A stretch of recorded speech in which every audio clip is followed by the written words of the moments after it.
Welcome, everyone. Thank you for tuning in and joining us here on Get Yourz Presents the podcast. Make sure you log on to getyourzposse.com. That's Get Yourz with a Z. Take a look around, take a visit. Make sure you like everything that's going on. You could keep up with all updates as far as what's happening with the Get Yourz Posse and upcoming podcasts. I'm very excited about today's show. One, because it's our first episode since the rebranding. So that's very exciting for us. We've been trying to kick that off for a little while. And man, who best to have on as the first? Yes, right? This is a guy that's been known to be the first in a lot of different things. I don't even know where to start. This gentleman, I've been a very big fan of his since the first time I've heard of his music. He was very motivational, very inspirational to a lot of us. We followed his career for a little while, and then all of a sudden he kind of disappeared and left us hanging for a little bit. Absolutely. We're gonna wonder, we'll try to figure out what happened at that time. But this guy has been the first, I should say the first Latin, right? Let's talk about the first Latin on a major record label, first on a lot of media outlets.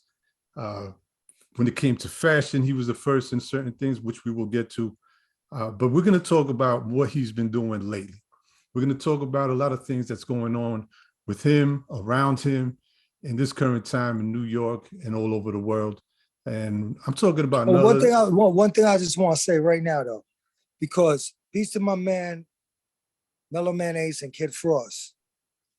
They was on majors at the same time. Okay, same time. When people say the first, because we on the East Coast, so we're only looking at it like that. So, but yes. I think all three of us at the same time, kind of, if you want to say Latins on a major first, it was them, because they were signed directly to, I think, Virgin and something else, Mellow and Frost. As far as the East Coast, just rhyming in English, not Spanglish, Powerule was definitely the first. Gotcha. And, being on Interscope Atlantic and all that. Got you. Because I never want to leave out my brothers Frost and Mellow, because of course not. Cool. Of course not. And they also made a huge impact in hip hop as well. Oh, absolutely. Correct. So none other than Prince Power, let me get that correct. Marcano, right? Marcano, right. AKA Prince Power, for those that may not know. Man, dude, such a pleasure. Welcome to the podcast. Thank you for taking the time today. So how you doing, man? How's everything? Let's start off first. Everybody's okay? Everybody's safe, healthy? Yeah, it's been a very tumultuous 2 years. Everything, the whole environment in New York has been crazy. I've been working throughout the whole pandemic, taking the subways, going to work, the BLM movement, the riots and everything. So it's been a crazy energy around New York City that, for some people might feel like that energy was negative. It had a negative connotation to it, but it also inspired me to write more of what I really feel inside, instead of just some trivial nonsense. So, out of the good comes the bad, like, the Chris Rock shit, what about the good things that crack did for you? I got that VCR, you know what I'm saying? But right. I feel like it's just another New York experience, man. And the Leftovers NYC is just a New York experience. We fighting gentrification and all that, because we trying to bring to light the fact that I've been through garbage strikes in New York. I've been through the government defunding New York. I've been through the burnt down buildings in New York. I've been through the violence on the subways, New York, the gangs in New York. I've been through the AIDS epidemic in New York. I've been through AIDS, crack in New York, and then 9/11 in New York. 9/11, the blackouts and riots and everything. So, for me to talk about trivial bullshit ain't gonna really fly. So I'm connected with that. That's the energy that I'm dealing with. I'm dealing with reality. You know what I'm saying? You know, I've hustled and all that shit, and I ran with fucking wild ass niggas. But you know, that was then. This is now. This is the man I am today, and so this is the way I want to conduct myself, in the way that I want to approach individuals, and hopefully to take a listen. Got you, got you. So of course we will get into a little bit about the history and the past of yourself, including the environment that sort of helped mold you. But let's focus a little bit on the leftovers right now. So Absolutely. I know you just kind of briefly explained the concept of the leftovers, right? A lot of gentrification, a lot of people being pushed out of certain areas, neighborhoods, their homes, and a big change has taken place around New York City in all the boroughs, right? Absolutely. So I get and it's, man, what a concept. I love the name, the leftovers, right? Because there's a Well, lot of us. I'm sorry. no, no, go ahead. No, go No, ahead. I'm just saying there's a lot of us who came out of that era that you were just explaining. And it's sort of hard to explain to the younger generation what that was, right? Because you could try to paint the picture, but if you didn't go through it, you're not going to understand the feeling. You're not going to understand the feeling of what it is that molded somebody like yourself, for example, to be the person that you are today. So just, touch on that a little bit as far as how you came up with the whole concept of the leftovers. And I know, you put out a album, Engraved in New York, under that same title, The Leftovers. Tell us a little bit about that and who exactly is involved, outside of yourself. Okay, so I'm living in Williamsburg, Brooklyn right now. I moved out here about 10 years ago. And the influx of people that came to Williamsburg came here with the hope and promise that they would probably do something artistically that they couldn't do in their own hometown. Wherever they migrated from, they came here. Williamsburg is the epicenter of your quote unquote hipster community. Like this is the Mecca. Like, if the gods and Muslims go to Mecca, this all the hipsters and wannabes come to Williamsburg. Right. So it's cool, you know what I'm saying? Because it's not something that's a violent takeover, but it's a silent genocide, because they're coming from these backgrounds where they have financial means that we don't have. So then the landlords start to realize that, and then they start pushing everybody out and putting them in, because you got 3 kids that want to live in a 2-bedroom apartment paying $3,000. And they just pay $1,000 each, and then they move in and they do your thing. All right, cool. I blame the landlords more than them. They gave them the opportunity, but I just don't like that they came to our neighborhood and they started reconstructing the way things were done in our neighborhood. Like they didn't want to, socialize with neighborhood people. They just stayed in their own things. They ran out local mom and pop businesses to put up their coffee shops, to sit on the internet all day and have 1 cup of coffee. I don't know how the fuck they make money be, but there'd be like 17 coffee shops, free internet, and somebody over there typing up their screenplay that they think is going to be fucking great. Yet have I learned of anyone who actually in this new migration of gentrification to Williamsburg and to other parts of New York, which is spread like wildfire, that has become great or whatever. I don't know. Maybe there was, I don't know. I don't know who they are. But the Leftovers name came directly because of them, because a neighbor across the street was moving. You're talking about an individual that lived on this block for like 20 years, 25 years. And he got pushed out. He didn't have enough. I mean, I've told the story before, but I'll tell it again. He didn't have enough to buy a home, but he always paid his rent. And he raised his family there.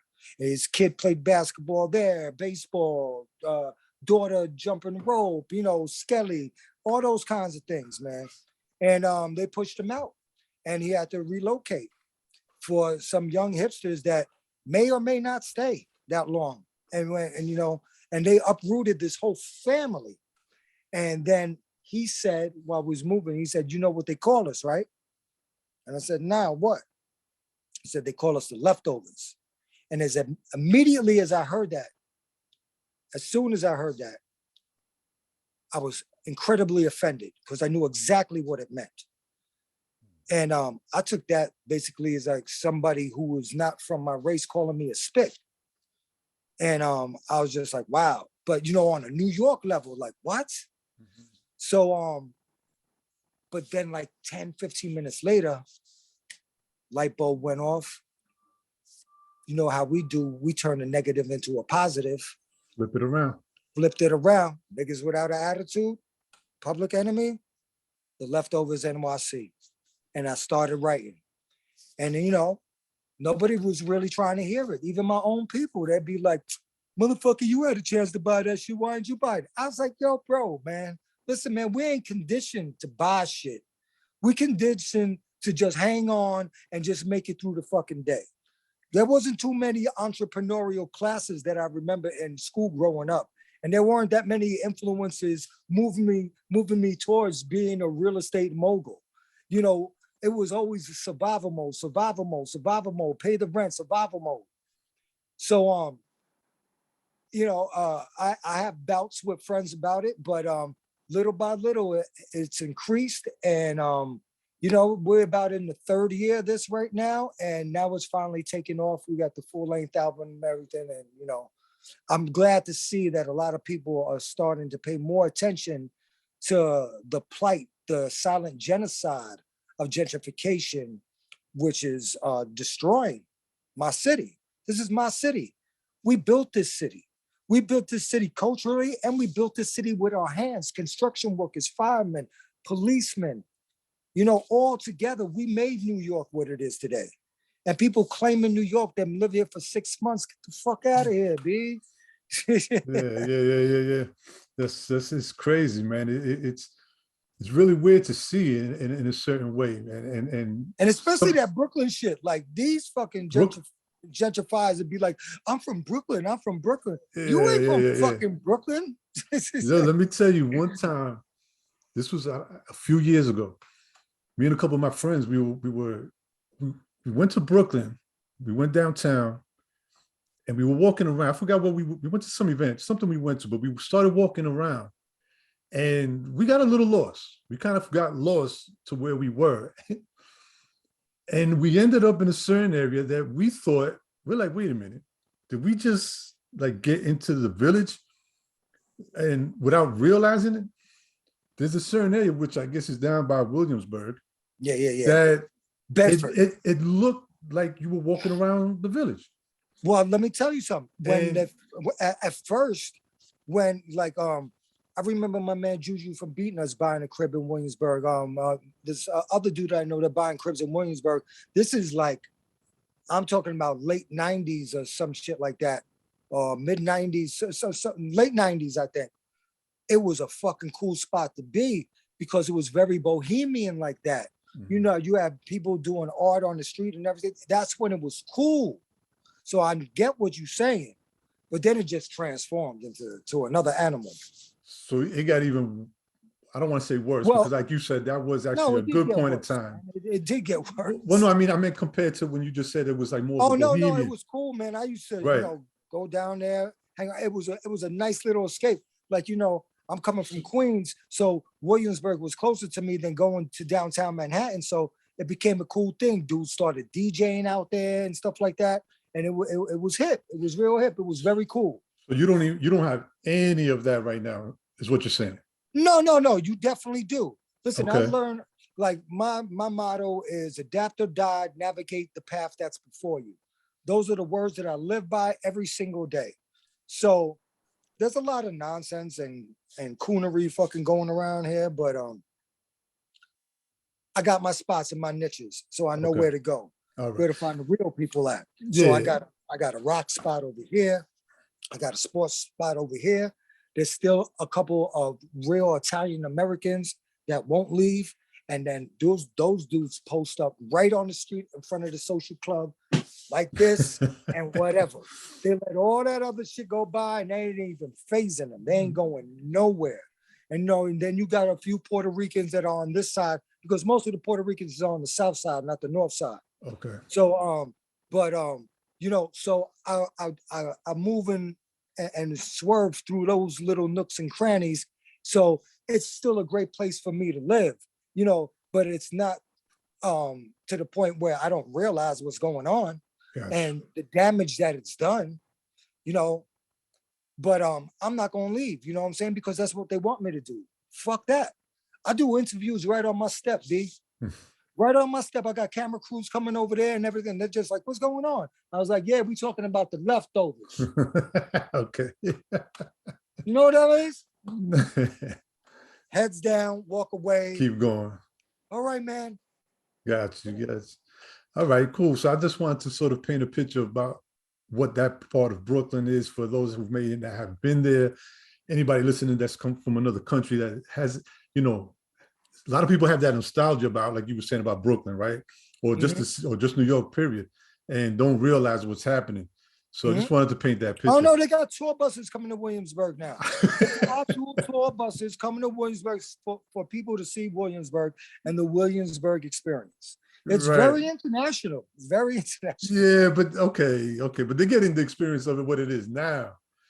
Yeah, exactly. Not when it was when. the second biggest dope community because it's right side of the Lower East Side. So whole South Williamsburg was on fucking dope, and the mafiosos was running the north side and all that. And me riding my bicycle from Queens going over there to try to see some girls and getting shot at and breaking out of there and fucking and syringes and crack vials all over the place. No, they don't know that. They don't know what that is. They don't want to know about that. No. So let me ask you now, as far as the leftovers go, besides yourself, are there any other members? Is it just a solo project, or do you have like, is it a crew? Oh yeah, absolutely. Who are some of those people? It started out with me. It was my concept, and then I was like, you know, I never really liked to rock alone like that. You know what I'm saying? I come from that group mentality, you know, and but I'm definitely, you know, my own individual. Like but the way I'm trying to point over here, like the posse, yeah, like right? the posses and all that kind of shit, you know, crews, Juice Crew, Get Yours Posse. There you go. There you go. Posse, you know. Right. You know. So I hit up my man DJ Talim. Peace, Talim. Shout out to Talim. He said he was down. So then we did our first video. This is actually, I wear this and I keep it. This is done by some brothers from the Lower East Side. Option A gave me this, and we went out there, did our video, and it started popping immediately, and people liked it. And then eventually I was on YouTube one day, I was looking at comments, and this guy named Toast 187 Johnson, hit me up, and he was like, yo, this is the most important movement in hip hop right now. You know, I might have had like 7 comments, but that was one of them. And then I was just like, wow, well, you know, I reached out to him. And then eventually we developed a relationship. Now he's an integral part of the Leftovers by making beats, doing our visuals, doing our social media. So it's now you got Talim, me, Toast 187. Then my man Bobito Ross, who a lot of y'all know from his clothing brand and stuff, and his political outlooks and stuff like that, and his revolutionary stance. Me and him started having a conversation, and I just started fitting. I asked him if he wanted to be down. He said, absolutely. So then he got down. And then my man Sunyaz Allah, Skillustrator Low, who's one of the greatest hip hop journalists, if not the best hip hop journalist right now, he always was a believer in Powerule. And when he heard the Leftovers concept, he loved it. I asked him to be down. He said, yes. Boom. Then you got my man Sharif Got Profit, who is the brother of Renee McLean.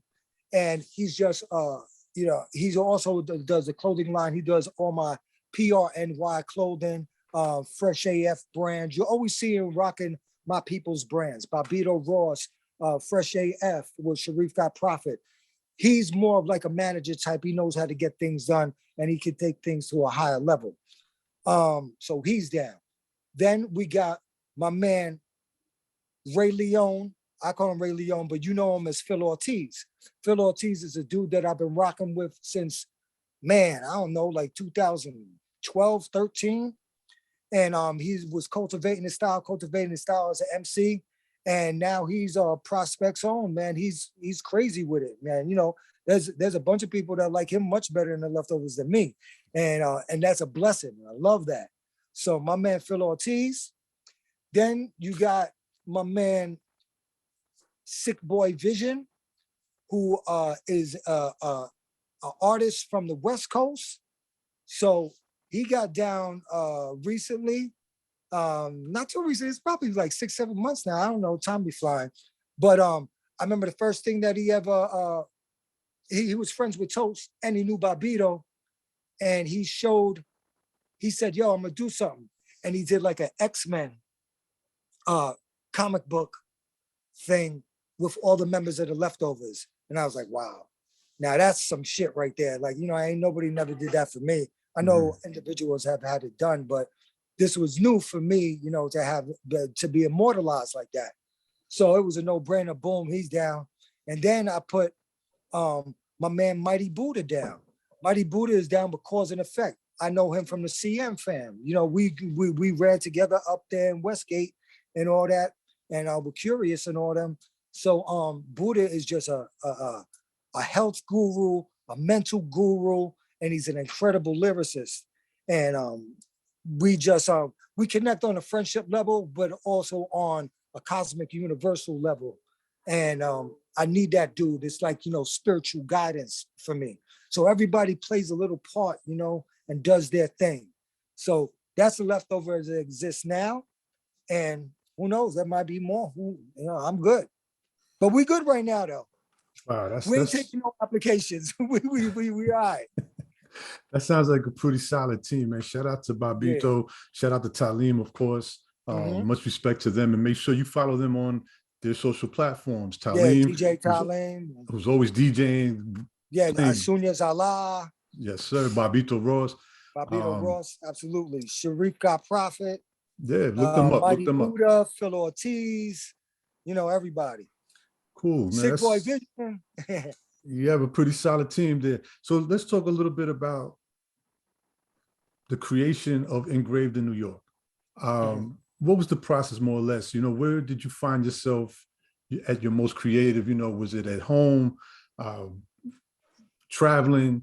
Where did you get most of the inspiration to put together that album? I mean, the inspiration just comes from every time I walk outside. So, you figure the album was made over these past 2 years. I had a single one year, then I had another one. I had Leftovers Anthem that you can see on YouTube. And then you got Vega that you can see on YouTube. So it started increasing. And then I just, I was just good with that. You know what I'm saying? Like, music wasn't my primary source of income or anything. And I was really just doing it from an honest place right now where I enjoyed it and it made me happy. So I had none of the constrictions that I had in the past when you had record companies telling you what to do and all that stuff. So, I worked at my own pace. But as more individuals became involved, I started getting inspiration to do more songs. And then pandemic hit, man, and there was a lot to write about.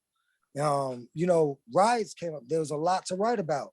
So I just found myself making more and more songs. And peace to my man, EQ Lyrics. You can follow him too. He's an honorary member of the Leftovers. We used to call his studio in his basement Rogue One. It was like a military outpost. And I just go down there and knock out songs. And before you knew it, we had enough for an album. So boom, there it is. Cool.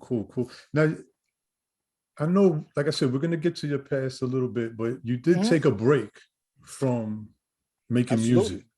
Yeah. Was it difficult to get into the groove of things for this album? Or did you just, was it natural? Was it just like getting back on the bike and popping a wheel? So here's the thing. Came out as an independent, ended up being on a major. Major's based in California. Really ain't shown me that much love. Actually, there was a lack of work ethic on my part as well, because I was just so happy being on a major and going to downtown parties and basically really just hanging out with girls and stuff like that. You know what I'm saying? That I didn't really care about making music that much. I just wanted to know where the party's at and let's go, and boom, who we smashing. So that took over. So then Interscope didn't let me off the label for a long time, and I couldn't make other records. I had meetings with Rough House, Columbia, Def Jam, everything. But they ruined it for me. So then the steam was lost and that was done. So then I became a little rapper for hire and doing independence. And so I did my man Jerry Familari and Mike Haran. I did a joint for them with Eric Sermon, Def Squad, Rocky Not Quick, and Beat Nuts, VIC, Dawn to Dusk on the other side. Great record, did well. Boom. Went with Stretch Armstrong, did Well Connected, Bright Lights, Big City, VIC and us produced that shit, put that out. Boom. Great record, great numbers. Then I did a venture with my man Sandy Karakostas with Black Wax, a dude from Astoria. Boom. Who's the first producer on the first 3 joints? Mark Ronson. All right. So I did that. And then I was just like, I don't really want to do this no more because I don't like the business end. So then I just had to get a regular job and I didn't even know what to do. I don't have a college education or anything like that. And I don't know a trade. So I did some construction jobs for a while because I had a couple of friends that were down with certain guys that could get you those jobs. And I did that. And then I ended up being a doorman. So I did that for a while. And then I was at work one day. I actually ended up becoming a manager and managing doormen and the people that worked in the building. I had like 5 buildings that were under my tenure. And so in Long Island City, there used to be a studio called Power Play. My boys, and if y'all don't know about Power Play, they can make a whole documentary on Power Play. But my boys ended up buying it. My man Rob Diaz and my boy Victor X Romero, who's DJ X from Powerule, they bought it in '99, and then it developed a whole new culture there. So anyway, one day they're like, yo, come by the studio. I was like, all right, as soon as I get off work, I'm gonna come by there. There's a picture that you can see that I have online that you can share when you smash it up, of me in the studio with Large Professor, Lord Finesse, Psycho Les, and DJ Axe. And I went there to that studio that day and I saw all of them there. And I thought, oh, this is cool. They doing a documentary about producers. It's cool that my boys hooked me up and let me be there so I could watch it. It's nice to see old friends, Turn around, they play a song that I just did off this dude, DJ DeVito from Philly. Right. Very well-known dude. He was like, yo, Powerule, man, I'm still a fan of yours. Can you rock something on this beat? And this is 2016. This is the first Black Lives Matter movement. I'm walking to the train station coming off work and I'm seeing BLM. I'm seeing all shit, Black Lives Matter, everything. You talking to Eric Garner days. You know what I'm saying?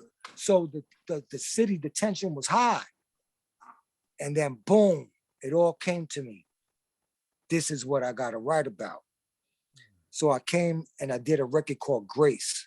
And you can find that on YouTube too. And I guess these guys heard it. And then they said, it's time to do another Powerule album. And that was 2016. We got with Redline Music Distribution and we put that out, produced by Lord Finesse, Large Professor, Psycho Les, Team Demo, Operator M's, if I'm leaving out anybody, and then DJ'd by my man DJ Eclipse RSC. So I came back after a 15-year layoff. The last thing I did in 1997, and I came back in 2016. I don't know if that's 15, well, whatever, do the math. Anyway, I came back. A lot of people were just like, you can't just jump back in like that. I was like, motherfucker, I could do whatever I want to do. Just like, what the fuck is this? You got to jump me back in? Nah. Yeah. So I did that, and then I did an updated version, and I put Ayatollah on there, and Ayatollah hit Eclipse up, and he was like, yo, I need to do this joint with Powerule. And I was like, wow, boom. Me and Thurston Howell got cool. Peace to the God, Low Lives. We did a song. Boom, Porter Rock Steady, #1 on Hip Hop Gods. So the comeback was complete, you know what I'm saying? But I was just yearning for something else. I love the Powerule thing. It was good to be nostalgic and get back into it.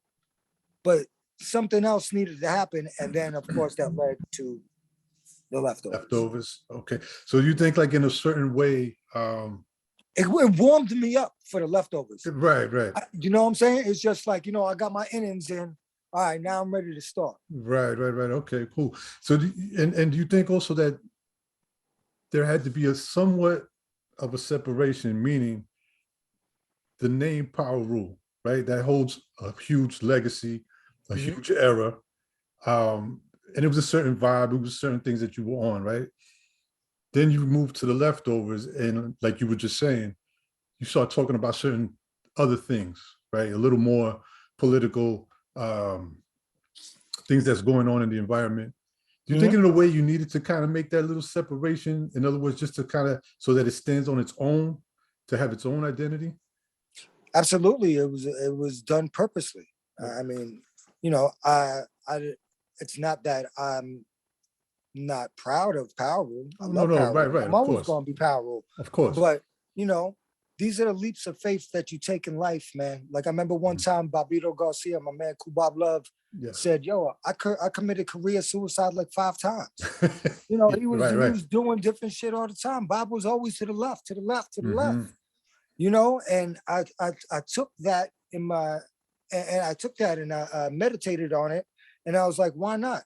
And I was like, boom. So I just switched up. So now it's the Leftovers, dude. And you know, it's purposely separate from Powerule. But you know, that legacy is never going to be forgotten. And the individuals that are in my crew partially are down with it, not just because of the Leftovers movement, but of the respect that they had for Powerule as well. Of course. So let's talk a little bit about Powerule. Me personally, I was aware, of my first introduction to Powerule, I want to say it was around, man, what was it? 90, 91, I think. Probably 89. Well, Smooth. That's 89. That's 89. Yeah. Wow. Okay. Yeah. Damn. All right. So that was my first introduction. Video comes on. I remember we're at my friend's house. We're all sitting around watching videos, and that came on. Man, how do I describe this? We listened to the song probably about 3 or 4 times, back to back. We looked at, you know, by the time it came out and they got their hands on the actual song, at least 3 or 4 times before we fully gave our,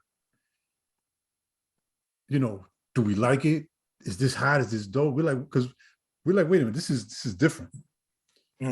It sound, you know, the sound was of the time, but we're like, who is this sounding like this?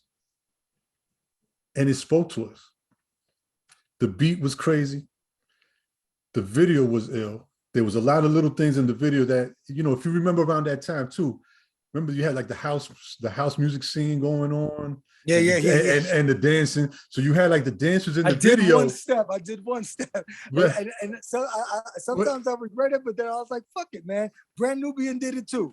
And Craig G did it too. Yes. But you had the dance, but it's what it was though. Like you incorporated everything that was going on, because yes, we came from that whole hip hop scene, but you can't tell me that even though if you went to hip hop, when the house music scene came on, you were rocking with the house music, especially the early house music in New York, right? Yeah.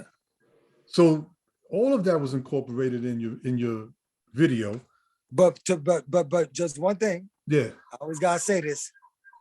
The first time you see me in a video, I got my New York Mets starter jacket and my Mets hat. Yes, sir. The Mets suck. Fucking hate you guys. Hey, I love you. You see the colors I have on my background, right? That comes from, it's a New York thing. Mets, Knicks. It's a New York thing. Giants and I'm Jets. Yeah, I'm Giants. But I'm one of the only Puerto Rican motherfuckers out there that loves hockey. And I love hockey. And growing up, my team was the greatest hockey team of all time. We won 4 Stanley Cups in a row and went to Game 7 at the end. Who's the team? The New York Islanders. Okay. I'm with Rangers. Come on, man. What can I say, man? What can I say? Religious, living in Long Beach and room for the Rangers. What the fuck, dude? Look, hey, listen, I'm Yankees. Giants, Knicks, Rangers. All right, what can I say, man? Either way, I'm still suffering. So I still love you. okay, but when it comes down to it, it's all New York. But I'm not. Listen, I'm not one of those that, let's say, if the Giants aren't in there, if you invite me to a Jets game, I'm going. I've been jumped in. Hold on. Can you see this? Hold on. Come over to the side, to the other side. Oh, where is that? I see it. I see it. I see it. I see That's it. New York Mets joint, baby. It's nice. Queens. That's nice. Cool. But like I said, I'm not one of those bitter type Giants fan or Yankee fans. I go to my Met games. I go to my Jet fans, Jet games. At the end of the day, it's all New York. So not really, but okay. In my opinion. So back to Powerule. Something I want to touch on also is, as we all know or should know, this month is Latin Heritage Month. Absolutely. Which I'm a little, I don't see too much talk about it, to be honest with you. I mean, when I'm surfing through the social media platforms and stuff like that, I don't really see too much about it. A couple of things here and there, but not that. I thought by now it would be a little bit bigger than what it is.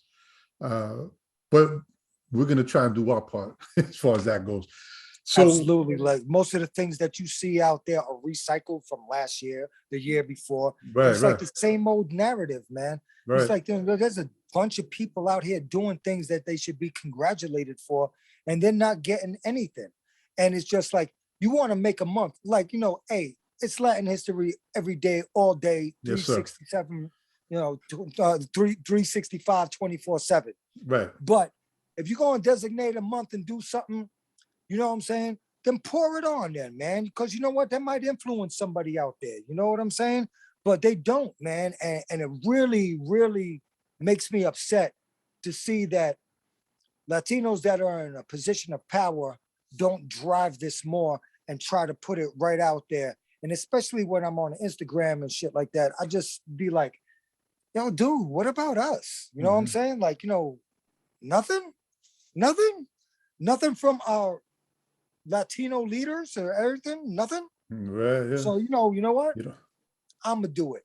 Yes, sir. Yes, I'm going to say it.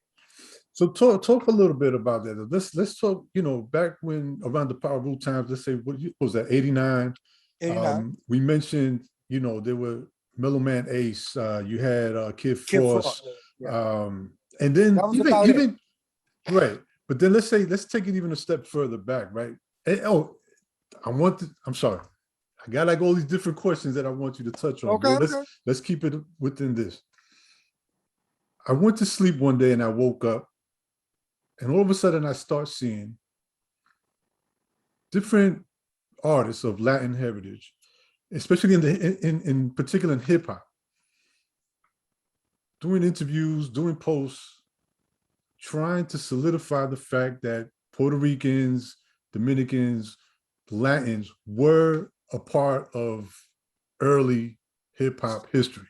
Absolutely. Now, I say I fell asleep and woke up because I didn't even know that was a thing that needed to be talked about.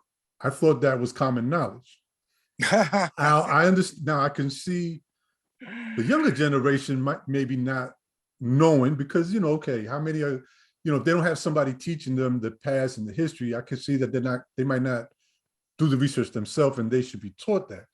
But that's not what I'm talking about. This is not teaching or history class. This is actual, whether they were artists, photographers, whatever they were, stating the fact that Latins were a part of early hip hop. And I'm like, well, where's this coming from that that we have to even talk about that?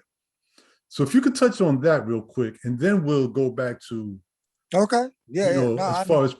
excellent. I mean, for me, this is a layup for me. This is simple. My first inspiration to make hip hop music, I was already in the hip hop community as a breakdancer. I was down with a crew called Fresh Style from Shadyville, Queens. And then I also was down with Dynamic Rockers because all my boys was out there on 168th and Hillside in Jamaica, Queens, which was an exact, opposite of Rocksteady. They were rivals. You know what I'm saying? I So, I, you know, I don't mean to cut you. Mhm. That's interesting. Mhm. That I didn't know. I didn't know you were with Dynamic Rockets. Dynamic of my brothers. That's okay. Continue. I'm sorry. That's very Yeah. interesting. Yeah. We used to be on 168th and Hillside, and I mean, we was hustling out there, you know, to tell you the truth. You know, one of the other brothers, their parents owned a number spot. So fucking block was lit, B. You know, all your Southside legends know about it. They used to come up to 168th and Hillside and kick it with us and everything, and you know, give out work and whatever it was. But you know, we were doing our thing. But you know, so I was already in hip hop culture. So I went to United States of America, that was in Roosevelt on Roosevelt Avenue in Jackson Heights, New York. A lit spot, you know, as a lot of places were, skating ring plus hip hop. It started to fuse together. Some people would skate, some people would stay in the middle on the island and break dance and go crazy. Sounds like the Roxys. Yeah. Roxy, Skate Key, yeah. you know, fucking Roller Castle, all of that shit. They started blending together. The roller skating culture the roller skating venues became places for hip hop to be heard. They were one and the same. So one day I go to United States of America and the Fearless Four is performing. Ooh. And I was already a fan of the Fearless Four, but I had no real visual on who the Fearless Four was. You know, it wasn't that easy to find Problems of the World Today video. You know what I'm saying? No. If you caught it somewhere, you might have caught it on Hot Tracks with Carlos De Jesus. This is before Video Music Box. You know what I'm saying? Yeah. But and it came on Friday or Saturday night for an hour, and you got what you got. That was it. Yeah. So there was no real visual. When Tito, the devastating Tito, walked out on stage with his leather suit, gazelles, and curly hair, and the bitches and I'm saying bitches, fuck it. The bitches started fucking screaming. I was like, that's what I want to do. That motherfucker was nasty on the mic. He was cool as fuck. And I don't care. Like, you know, I love the whole Fearless Four. You know, Peso's my man. You know what I'm saying? We cool. But Tito's that dude, B. You know what I'm saying? That dude could have had a solo career. You know, he would have been that guy.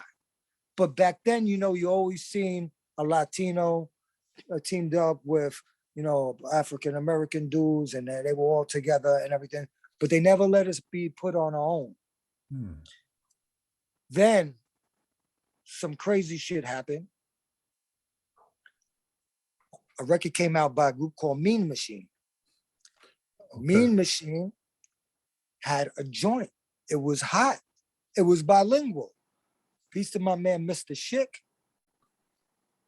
I stay in touch with him to this day. Really nice. The Mean Machine shit was el huepa, huepa, y nada más, la gente enfrente tan caliente, huepa, huepa, y nada más, la gente en el agua tan salado. You know what I'm saying? That shit was hot. It's crazy. You know what I'm saying? So they, you know, if you really want to look at it as an all Latino group, the first group to come out, you know, the only reason why we're in separate categories is because we didn't rhyme in Spanish. And a lot of record companies at this time only felt that Latinos were marketable if you rapped in Spanish because, oh, then we can send them to South America, this and that, and all that stuff. They didn't want to mess with nobody like me back in those days because it was just like, who's your target audience? Right. The South Bronx? They didn't understand. They ain't no more Puerto Ricans. It's only in them places, you know what I'm saying? So it wasn't marketable for them.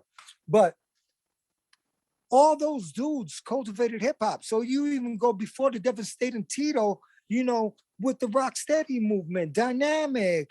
You got Prince Whip, you got Charlie Chase, you got Charlie Rock of the Fantasy 3, you got Kid C that was down with Fearless 4. Ruby D. All those dudes. Yeah, you know Ruby D. And that the Ruby D, fantastic. What about all the graffiti writers? Charlie Chase. You know, all the graffiti writers, you know what I'm saying? Come on, man. It's just like, we were there for day one. And it's a shame that we have to make our own little slot now and stand up for it. Because whenever these people do these documentaries, they just leave us out, bro. They That's just what leave us out. I don't. That's what I don't, where did that come from, though? That's what I don't even understand. It's like, how did that even happen? You know what, man? I mean, I'm not. I know we can't pinpoint it, but it's just weird. Like I said, I feel like I just woke up one day and all of a sudden nobody knew. Yeah, I don't get it. I don't man. get it. But I just want to give a quick shout out to Devastating Tito. I had the pleasure of interviewing him a couple of years ago when he. What? It's Yeah, so hard to get an interview with Tito, man. This was. You. Yeah. This was oh man, this was a couple of years ago. He basically, I don't know. I guess you could say he was trying to make a comeback. I don't know. Not a comeback, but he was trying to. He ain't never got to make a comeback. Right. That's not the right word to use. He was trying to do his thing. He wanted to show some new material. Yeah, right. He was working on music. He had a book that he had just put out. And I was able to have him on the show. You got a video with it? No, I wasn't doing video at the time. I know. I wasn't doing video at the time, but I had the pleasure of meeting him after. You got the audio? You can send me that audio? I gotta look for it, man. I gotta look for it. I'm hoping you need to find that one right there. I know. I gotta look for it. That's the payment for this right here. I want the Tito audio. I'm gonna do my best to try to find that audio. But I got a chance to meet him as well after I did the interview. And man, humble guy, bro. You would think with all the stuff that he's done and places that he's been around and everything, man, it was like, walking down the street and meeting him and talking to your friend. So I just want to give him a shout out.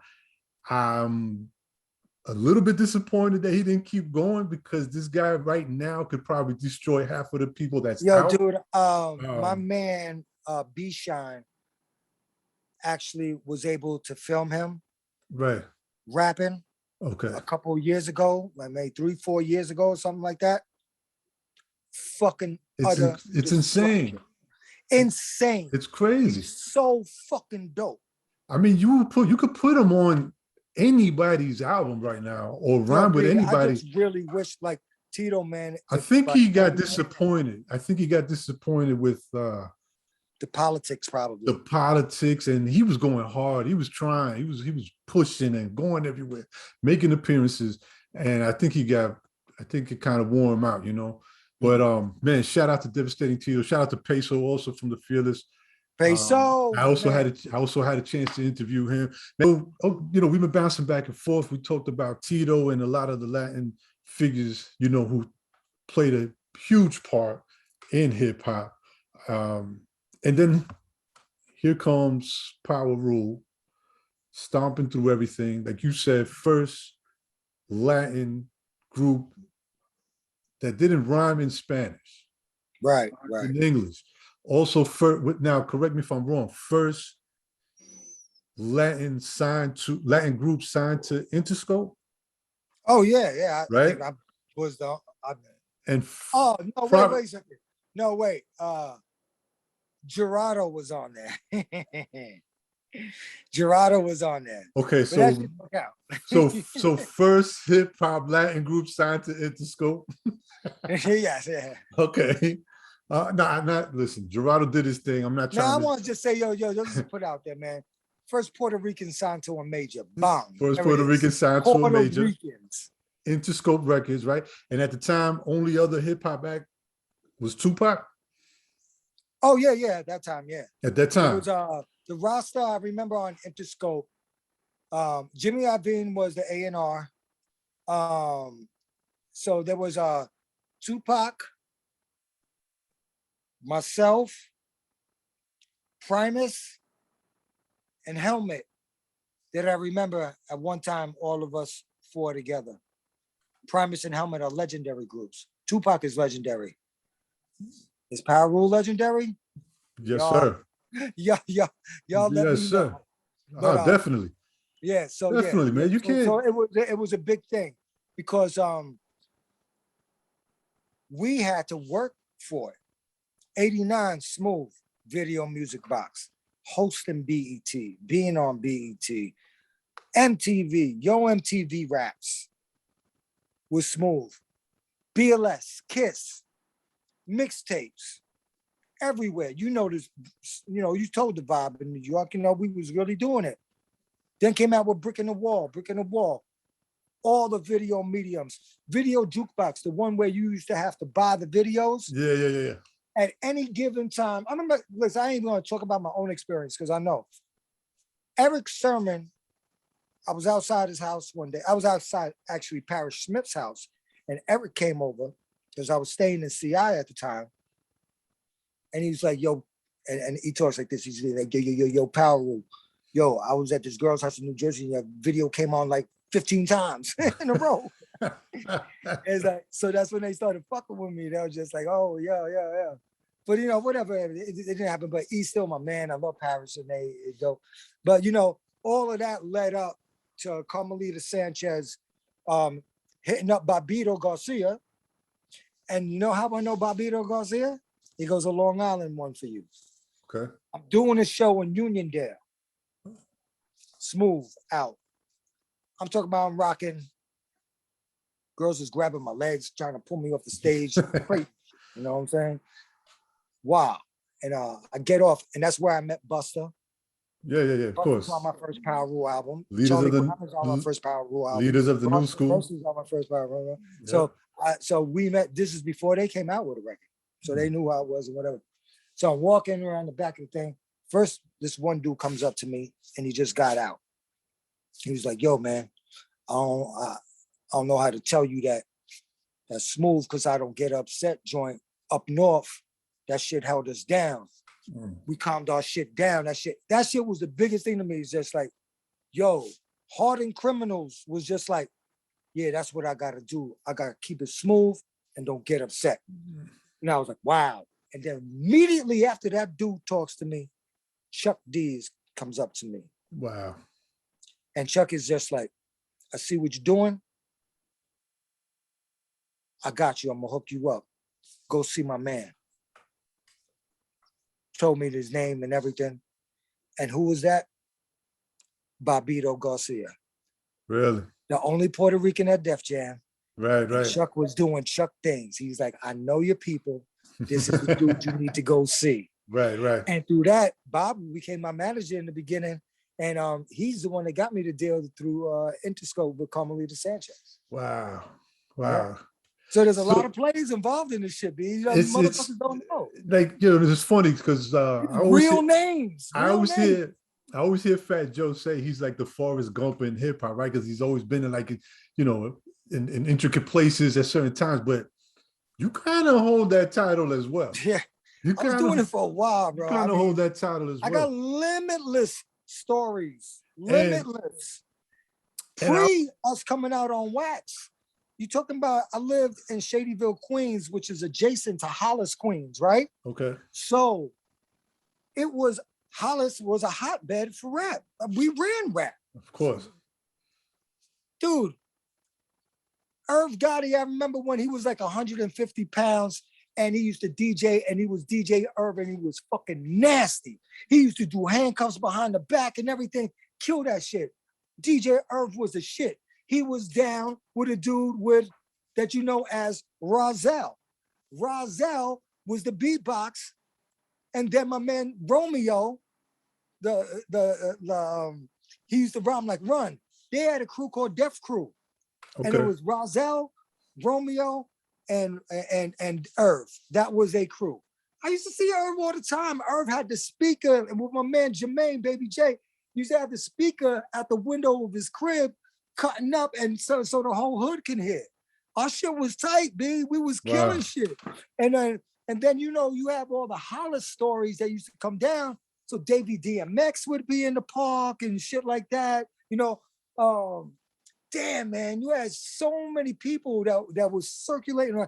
Dude, I went to Queensborough Community College and I never went to class and I only stayed in the lunchroom.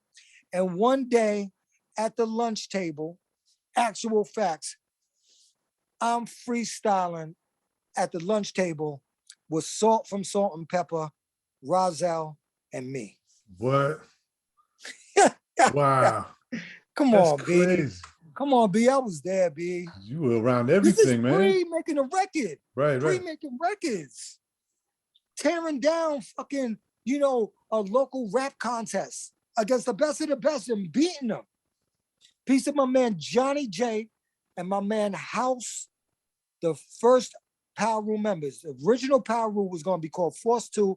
Then my man Poncho, who was down with Dynamic Rockers, said they always calling us Powerule because, you know, we're from a strong God community. Right. So the 5% Nation is what you're talking about, right? 5% Nation Islam, the God community. So they was like, they always calling us Powerule. Why don't you call yourself Powerule? Bang. There it is. Boom. And the reason why I call myself Prince Powerule, because Prince Marky D, rest in peace from the Fat Boys, said, I'm the Puerto Rican prince and I live in the East. Right. And I was just like, I'm the Puerto Rican prince, but I can't say that. So I'm gonna say Prince Powerule. Now, were you a part of the 5% Nation as well? Or no. In the community? I definitely, of course, I could have been in it at any time I wanted to be. Right. But, you know, I enjoyed absorbing knowledge from individuals and you know, sit down, have conversations. And, you know, I had respect from them. They had respect for me. You know, they understood, like, you know, I definitely was approached in the early days to be like, yo, God, what's today's mathematics and all that? So I was just like, dude, I'm God body, but I ain't God body. Like right. I get it. I was like, this is the name you called me. So now I'm just saying, this is what you call me. And plus, around that time, the 5% And then it got Nation. confusing because my name was Prince. It was just like Fresh Prince, Prince Marky D. Right. You know, Arabian Prince. I just had to be a rule. Got you. And around that time, anyway, in the early, you know, throughout the 80s and 90s, the influence of the 5% Nation and Muslims and all of that, it was everywhere. Yeah. It was everywhere. And you, even if you weren't directly into it, you had friends or knew people that were. Oh my God. And the conversations. Cool, man. My man Prince Everlasting. Right. So the conversations. So regular on a daily basis. What's up, Romeo Camacho? What's up, Prince? What's up, self-service? And everything influences everything, right? So okay. I just want to see. Now, something I want to ask you also is, when it comes to the record Smooth, now, you mentioned all the different, you know, hip hop artists like Eric Sermon, Parrish, Chuck D, that caught the attention of yourself through, you know, hearing that record, right? Did you ever have any kind of conversation with Rakim? Now, the reason why I'm asking this is, at the time, right, it was almost like you were a Puerto Rican Rakim. I wanted to be. You hit it right on the head. I'm trying to, I'm, you know, and to me, like, I'm a huge Rakim fan. And I think the way you put that together was perfect, because it didn't come across as biting Rakim. It didn't come across as, you know, just trying to, you know, imitate, but you could hear the influence, or, you know, it was great. It was, to me, it was done so perfectly. Bro, I'll give you the fucking exact conception of that song. I'm chilling in my cousin's crib. The dudes upstairs, which is DJ Axe, them niggas used to do it. They, you know, they was really doing it. And I used to see them, the Interceptor bikes, BMs, fly cars, stupid chains, everything. And I had left that alone. And I was just trying to figure out my life, but I was seeing that. And then I started getting hot. And I was just like, fuck that shit, I'm going back in. And then I hear a beat playing upstairs. And it's boom, back, boom, boom, back, boom, boom, back, boom, boom, back, boom, boom, back. And then I hear the fucking boom, dun, dun, dun, dun, dun. Marvin Gaye T Plays It Cool. I didn't even know it was Marvin Gaye T Plays It Cool till later. Right. I was like, yo, what the fuck is that? And I started writing some shit.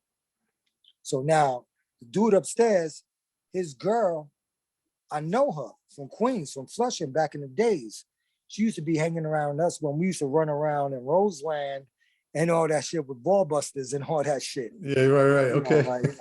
Yeah, I spoke about that, you know. Ball busters. Here's the appropriate time to talk about that. Gotcha.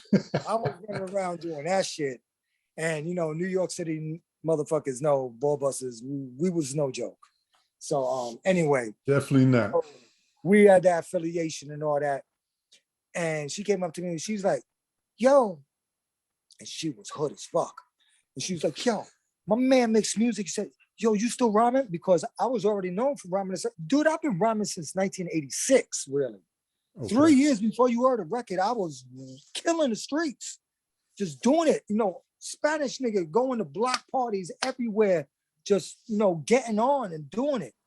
And to tell you the truth, honestly, and we'll get back to that, my man Johnny J and House were like, yo, oh, you got to stop rhyming about that gangster shit.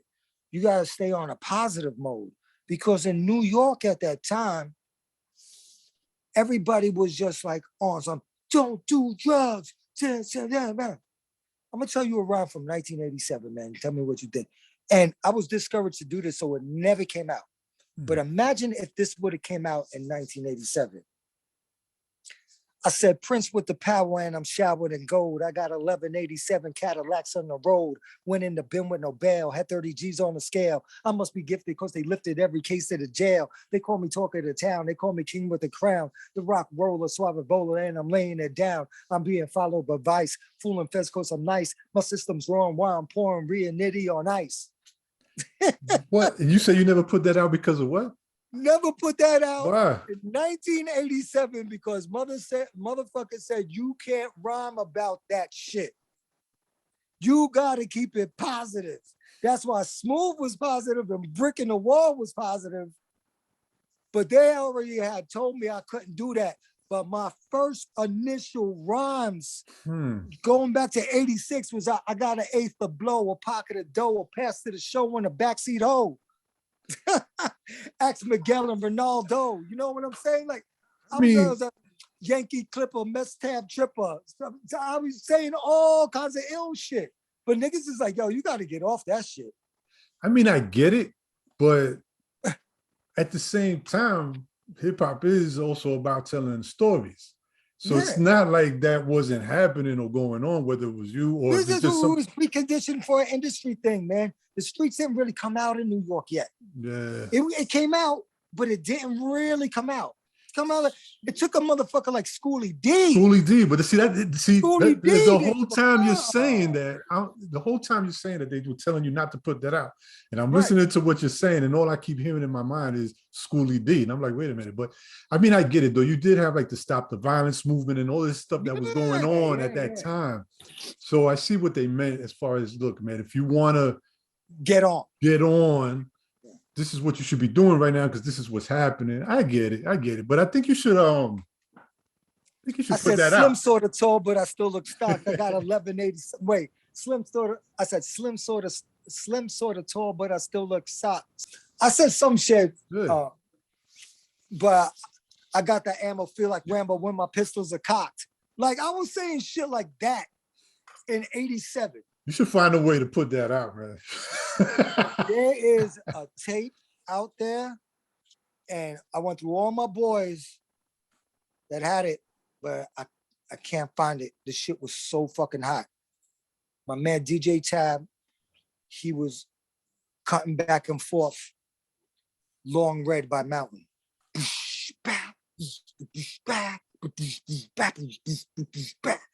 Boom. You out there? And then it was called Strong and Steady. And that whole, and me and my man Johnny J were going back and forth on that shit. And that shit was so gangster. Like motherfuckers got that tape around the hood. It was gangster. Like we was for sure thought, you know, hey, they got Run DMC. They got the Beastie Boys at White. Powerule. We right next to Hollis. Right. We gonna get signed to Def Jam. And it never happened. Never happened. Never happened. Man. But I end Hey. up getting signed to Def Jam later, but it never came out. Right. Well, listen, man, everything happens for a reason. And the way it played out is what have brought you to where you are right now. But let me ask you though, so did you ever get a cosign or a head nod or anything from Rakim? I mean, I know the No, I got you. So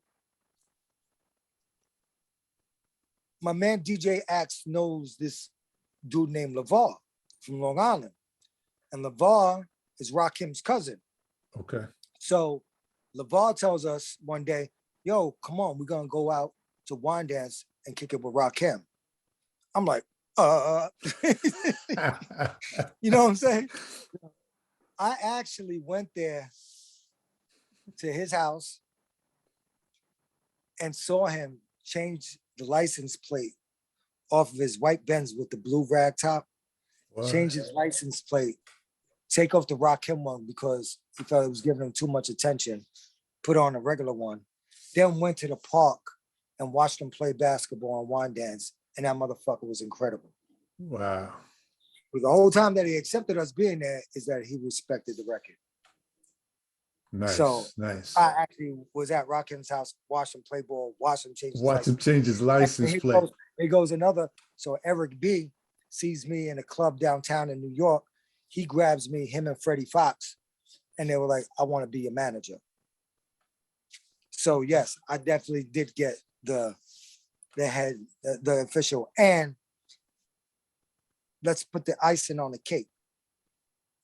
I'm in Roseland one day. My man Baby J's there, and he's cool with DJ Polo.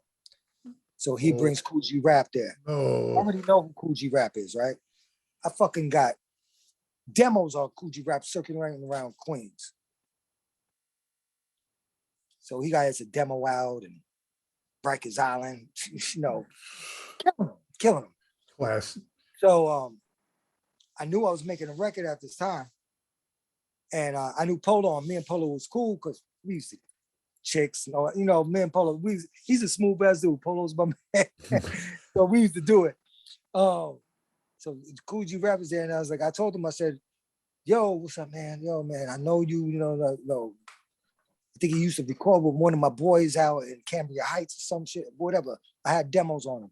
It's like, yo, you dope, man. And that's I think, yo, I got a record up coming out too, man. It's called Smooth. He's like, all right, you know, not too much. He's just, okay, all right, great. Probably hears it all the time. Right. Fast forward 4 or 5 months later, in Roseland again, because you know that's my home. And G-Rap comes in. He was like, yo, I was just in the limo coming here, listening to Kiss. And this is when Red Alert had took Smooth from a 10 o'clock slot to 11:30. That's the fucking crazy hour. Everybody's in their car going to the club. That's how much he loved that record. Wow. G-Rap said, yo, I just was listening to shit. Yo, that shit really is smooth. And I was like, thank you. Want one more? I can give you one more. You get any better? I can. Used to take the bus, Q3A. Okay. I caught it on 107th Avenue and Springfield Boulevard.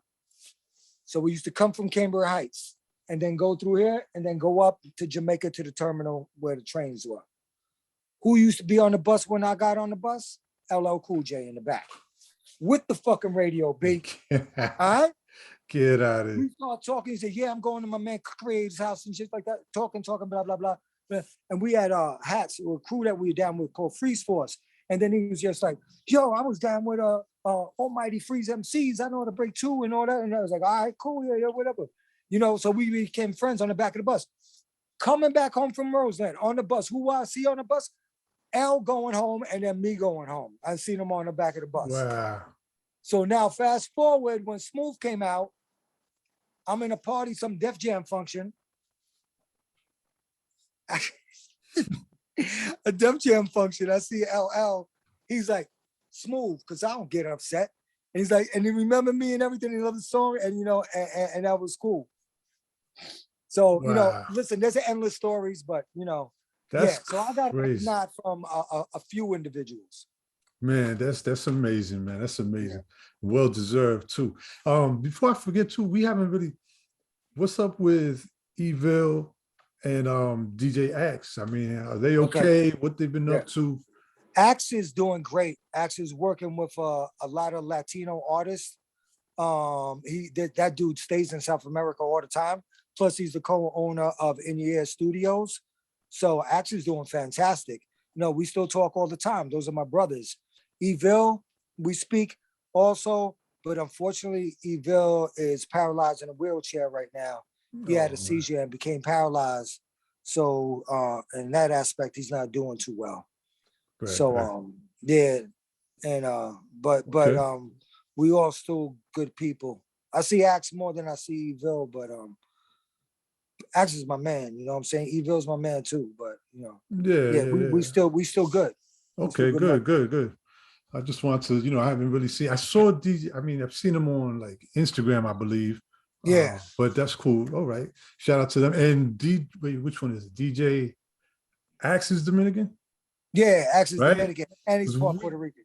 okay, because we thought everybody was Puerto Rican when you guys Oh, first everybody, came out. Evil ain't even Puerto Rican.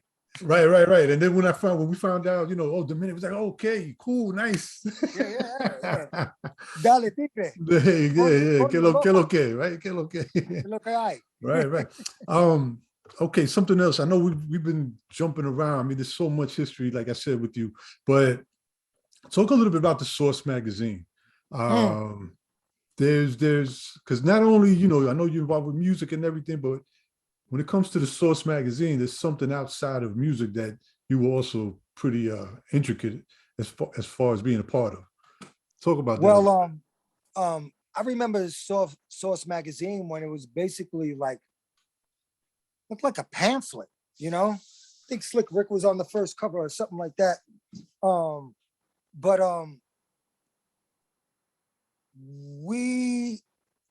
they knew the record, Smooth. They wrote something about it. We took out an ad in it. I went up there, started talking to them, and we all became friends. Me and Rob Tulo, me and Matty C, John Schechter. There were other dudes around. I know Scott Free was around and a couple other cats.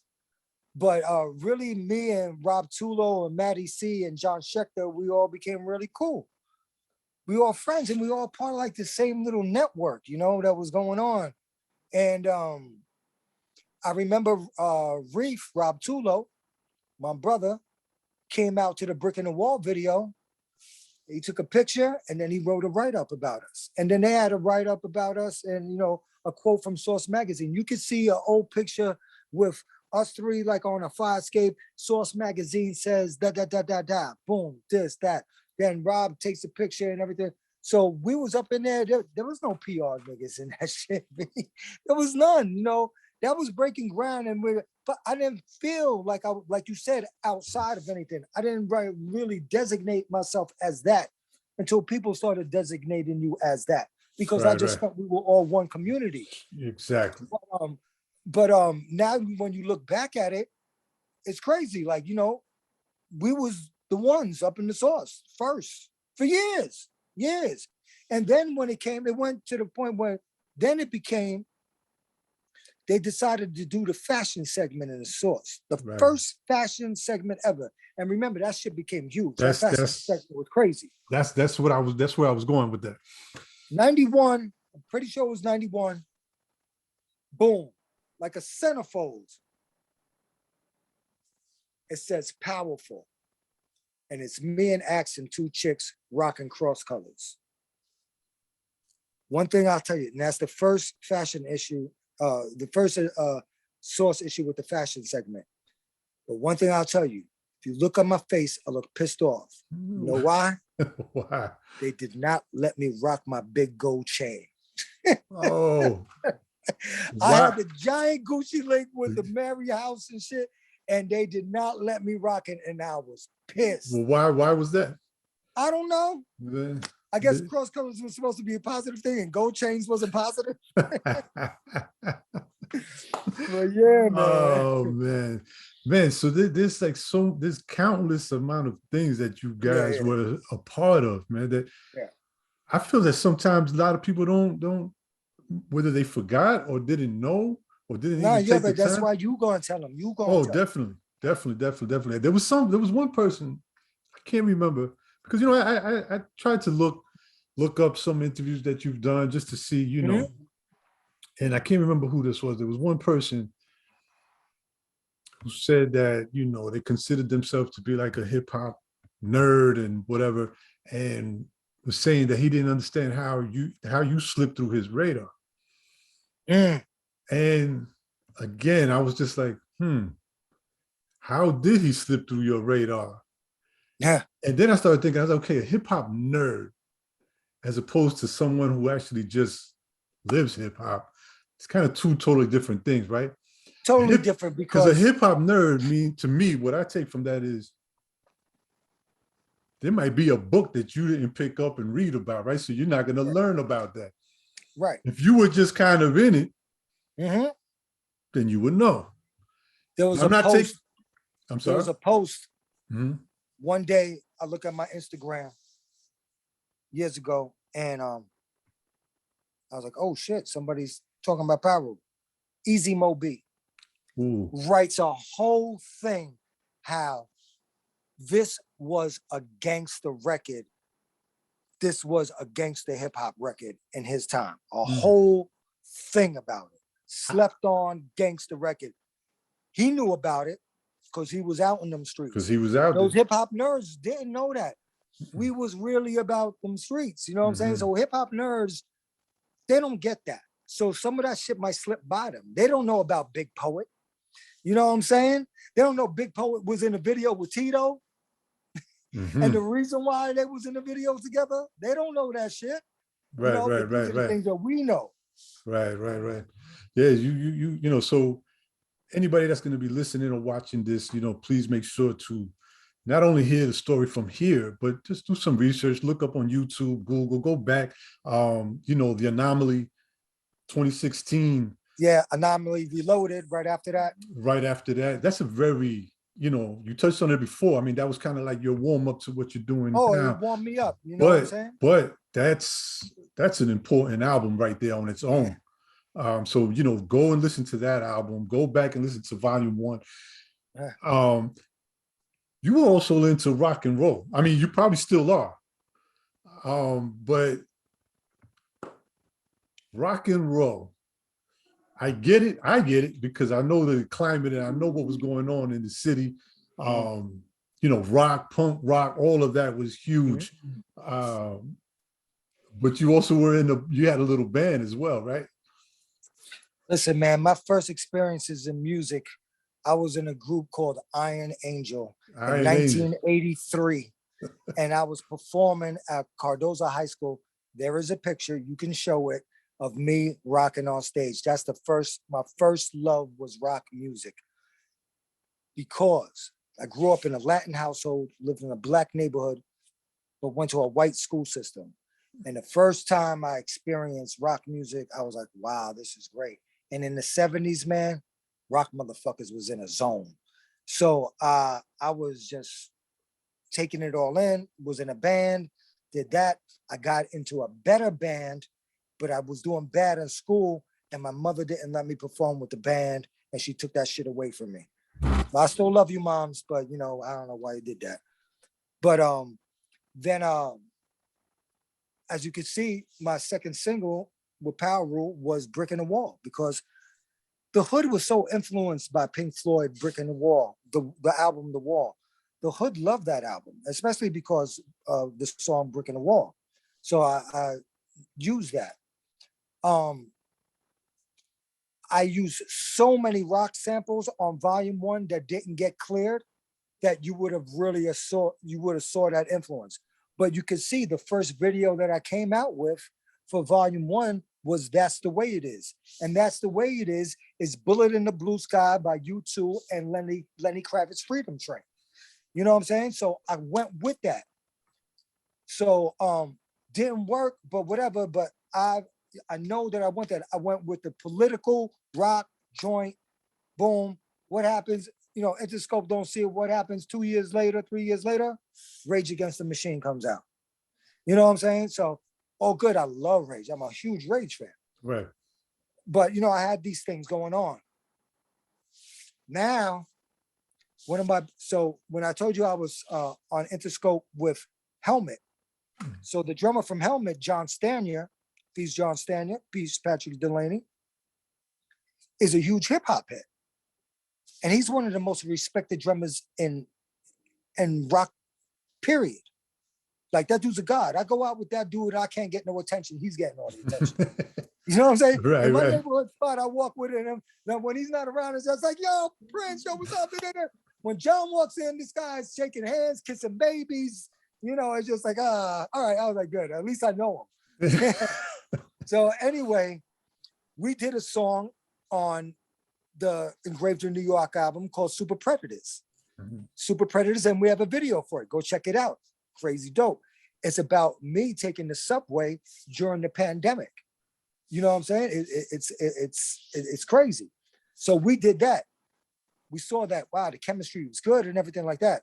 So now, because of the pandemic, and he always is traveling, going to Europe and stuff like that, we said, yo, man, let's get together and do something. So matter of fact, it was about a month ago, maybe less. We rented a studio space. We started jamming, came up with like 5 songs in 4 hours. Boom, we're recording that. And that's coming out before the end of the year. And it's called Crime Wave Music. So there you go. Wow. Official rock shit, not no contrived shit. I am a Official. fucking rock scholar. And I have by my side 2 dudes, Patrick Delaney and John Stanier, that are official rock cats. There ain't nothing contrived about this shit, B. Original songs coming out and killing them. When I tell you, I'm bringing rock rap back. But I don't even want to say rock rap because it's a fucking whack ass title. Yeah. This music Just right music. This music right here is going to really, they're going to be like, wow. And when should we expect that again? I'm hoping before the ball drop. They got 2 projects that I'm hoping before the ball drop. Before the ball drop, Engraved in New York Part 2 and Crime Wave Music. Okay. So let's just touch on Engraved in New York Part 2. Anybody that we can expect as far as features or producers? On Engraved in New York Part 2, you got myself, Curious, and Chino XL on a song called Dia de los Reyes. And you also have a song with me, Homeboy Sandman, and Hubs, Warriors. And I got this new girl who's down with Spliff Star doing production business. Her name is Hayes. And of course, Phil Ortiz, I don't mention that because he's down with the Leftovers. And I think that's about it, but that's enough. You know what I'm saying? Oh, definitely. And the production is done by the same guys, Team Demo, Toast 187, and myself. Okay. Toast 187, isn't he a graph artist? Was that? No. That's not. Toast is he's a Harlem cat that was making videos. He did videos for Sons of Man back in the days. He was down before the Okay. Got you. That's my number 1. What up, Toast? Shout out to Toast. Okay. Yeah, all right. Wow. Toast 187. Toast 187. Make sure y'all look him up. Yeah. Man, so we've covered a lot, and I know there's still a lot that we could still probably cover. But I want to kind of do a part 2 when everything come out. Oh yeah, definitely. But let's just sum this all up. Okay. The Leftovers NYC. Make sure you go out and check that out. Look them up. Look him up on Instagram and all social media platforms. Support the projects, and also let's try to bring a little more awareness to, Latin Heritage Month, Latins in hip hop. I don't know why we have to even make that statement, but let's give everybody their flowers, like everybody likes to say nowadays, and salute to everybody. Shout out again to DJ Talim, Curious George, who I know is also putting out or working on some music. He's got incredible work. I can't wait. Y'all don't even know. I can't wait. I also want to make a quick mention because this is the first episode for this, rebranding of Get Yourz. We want to give a big shout out to the entire family of MF Doom, DJ Sub Absolutely. Rock. Doom, RP Doom, Sub Rock. We just recently, yes, sir. We just recently had the street renaming in Long Beach, New York, on the very block that they used to live on, where a lot of the first KMD music was made. So, we just want to give a big shout out to the entire family, his wife, rest in peace to his son that passed away as well. Absolutely. His mother, who recently passed away a little bit after Doom passed. Super shout out to DJ Sub Rock, rest in peace. And again, to you, I appreciate it. Thank you so much for taking the time. It means the world. Throughout my time, I've been able to interview what I consider to be, a nice little list of people that I would have never thought I could interview, right? Spinderella, Tito, like I mentioned earlier, Olu Dara, who is Nas's father, for those that might not know, Sadat X, Thurston Howard III, Break B. Lou, Joe Conzo, the list goes on. But I want to say I was super excited when you agreed to do this. Wish you a lot of continued success. And brother, this is your platform, man. Anytime you have anything, please reach out. Don't even hesitate. Don't have to ask any questions. Just send whatever it is you want me to put out there, and it will be done. The website, getyourzposse.com, Get Yourz with a Z. That's where you can find everything. We still have actually your video for Felipe Luciano on there, which is one of my favorites. I love it. Directed by Toast 187. That's a good one. I love it. I love it. It's up there on our top 3 videos. And just so you guys know out there, we have a top 3 video. There's no particular order. It's just our top 3. I thought that should have been number 1. It's no particular. Now, let me tell you something. Originally, I had like 1, 2, and 3 on there only because of, 1, 2, and 3 videos. Yeah. And it was your video, matter of fact, that somebody posted or reposted on Instagram and said, "Oh, cool to be number 2," or something to that effect. And I'm like, damn, wait a minute. No, that's not. That's how we took it. That's how we took it. So actually, because Toast said that. I think Toast said that. Was it? So tell Toast, please tell Toast, thank you for saying that. Because when I put it together, that wasn't the intention. I went back and changed it. So all 3 videos now say number 1, number 1, and number 1. Oh, I didn't know that. Okay, I just changed it. There's no 1, 2, and 3 because it's just our top 3 of the week. Yeah. And there's no particular order. It's just the top 3 send me videos. that link. DM me that link. It's on the site. Yeah, getyourzposse.com. Listen, enjoy the rest of your day. We will stay in touch. Oh man, this was great, man. It was a pleasure, man. It was an honest pleasure. The only thing that I would say is, like, what's today? September what? Today's September the 26th. 26th? Yes, sir. We only got a few days left, man. So if we can have this before, like, if we could be on the last day of Latin History Month, being like, this is what y'all didn't do. Now, okay. Help me out with this, because I thought it was like the month of September, but then when I looked it up, it's actually like between the month of September into the month of October. Oh, is it? Okay. I don't know. I'm gonna double check that, but I looked it up. I thought that shit was in fucking March. Listen, I looked it up the other day. Unpublicized that I was in shock. That's what I'm saying. So I looked it up the other day because I knew we were about to do this. So I just like you said, I'm like, man, it'd be great to have it, as part of the pushing it. So I looked it up. I'm gonna double check, but I believe it goes from like mid-September to October. But either way, that don't make no sense though. If it's Latin History Month, it's gonna be 2 months. It doesn't. But I'm gonna double check. Either way, I'll definitely try to have it. Yeah. If it's not the video, at least the audio, because the video might take a little bit longer to play around with. Just do the video, man. It's all good. Well, we're doing both. I'm doing both. Okay. I'm doing both. Oh yeah, for a podcast, right, sir. Yeah, that would be great. Yeah, that'd be dope to listen to. That'd be awesome. I'm doing both. We're doing. Where's the podcast going to be broadcast? It's all going to be on the GetYoursPosse.com website. So Oh, okay. the video will be up there as well as the audio. Yeah. Once it's all up there, That'd be nice to listen to it because I love listening.